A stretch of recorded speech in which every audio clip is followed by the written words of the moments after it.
अरे भाग्यवान, मेरे जूते कहाँ रखे हैं? मुझे बाहर जाने में देर हो रही है। तभी मालती कमरे में आती है। ये रहे आपके जूते, मैं इन्हें साफ करने के लिए ले गई थी। अरे वाह, तुम कितनी समझदार हो। मेरे बिना कुछ कहे ही सारे काम कर देती हो। तभी मालती झिझकते हुए रमेश से कहती है, सुनिए जी, आपसे एक बात कहूँ, बुरा तो नहीं मानेंगे ना? अरे नहीं नहीं, बेफिक्र होकर कहो।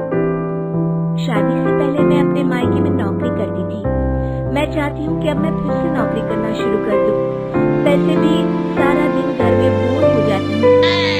देखो मालती, तुम्हारे नौकरी करने से मुझे कोई ऐतराज नहीं है, लेकिन तुम्हें एक बात बता दूं, हमारे खानदान में आज तक कभी किसी औरत ने नौकरी नहीं की।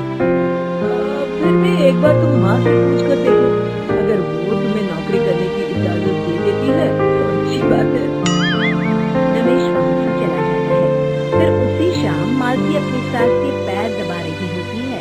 तभी उसकी सास मालती से कहती है, अरे क्या बात है बहू, आज तो ठीक तरह से मेरे पैर नहीं दबा रही, किसी ख्याल में खोई पड़ी है क्या? मैं भी तो जानूं आखिर बात क्या है। दरअसल वो माँ जी। अरे हाँ हाँ बोलो, इतना सोच क्यों रही हो? माँ जी, अगर आप बुरा न माने तो मैं नौकरी करना चाहती हूँ। घर के काम करने के बाद मेरे पास काफी वक्त बच जाता है। मालती की ये बात सुनकर उसकी सास गुस्से में कहती है, अरे बहू, तेरी तबीयत तो ठीक है ना? आज ये कैसी बहकी बातें कर रही है? भला हमारे खानदान में आज तक कभी किसी औरत ने नौकरी की है जो तू नौकरी करने की बात कर रही है, हैं? अरे बहू, तू क्या रिश्तेदारी में हमारी नाक कटाना चाहती है? जितना जल्दी हो सके अपने दिमाग से नौकरी का भूत उतार दे, और अब जा, जल्दी से रसोई में जा, खाना बनाने का वक्त हो रहा है। मालती मन मार कर खाना पकाने के लिए रसोई घर में चली जाती है। अगले दिन, नमस्ते माँ जी, कैसी हैं आप? अरे आओ आओ दिवाकर बेटा, बैठो, मैं तुम्हारे लिए चाय मंगाती हूँ। बहू, जरा एक कप चाय तो लेती आना। फिर दिवाकर एक फाइल खोलकर मालती की सास के सामने रख देता है। ये देखिए माँ जी, ये है पिछले महीने का हिसाब, और ये रहे मुनाफे के रुपए।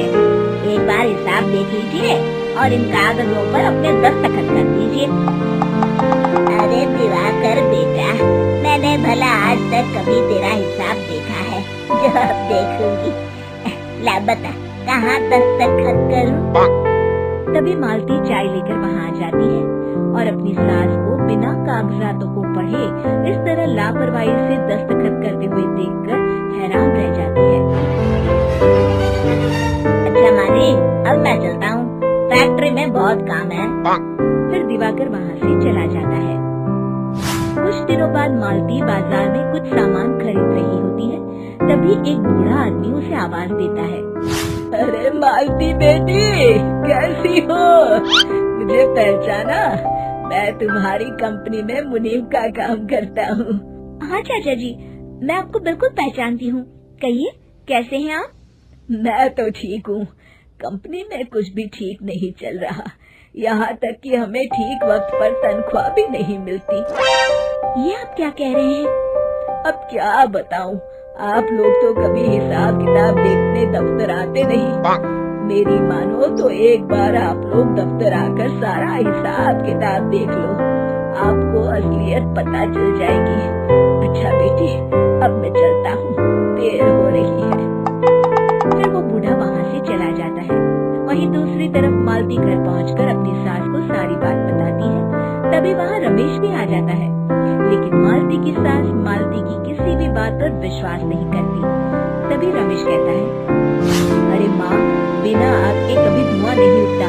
जब मालती इतना कह रही है तो हमें एक बार दफ्तर चलकर देख लेना चाहिए।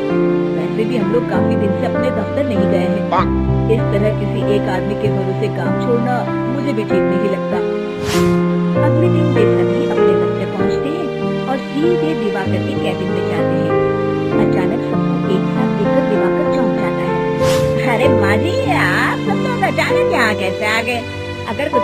था तो मुझे एक फोन कर दिया होता, मैं आपके घर आ जाता। तभी मालती की सास कहती है, अरे दिवाकर बेटा, आज मैं हिसाब देखने दफ्तर आई हूँ, जरा मुझे पिछले 6 महीनों का हिसाब दिखाना तो बेटा।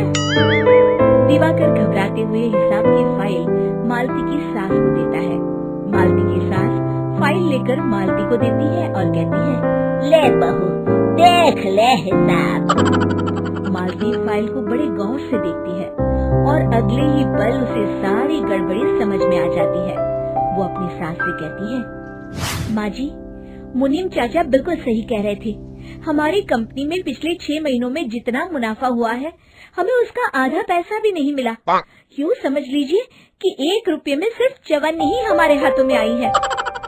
मालती की बातें सुनकर मालती की सास गुस्से से दिवाकर को पूछती है, क्यों दिवाकर, मेरी बहू जो कह रही है वो सच है?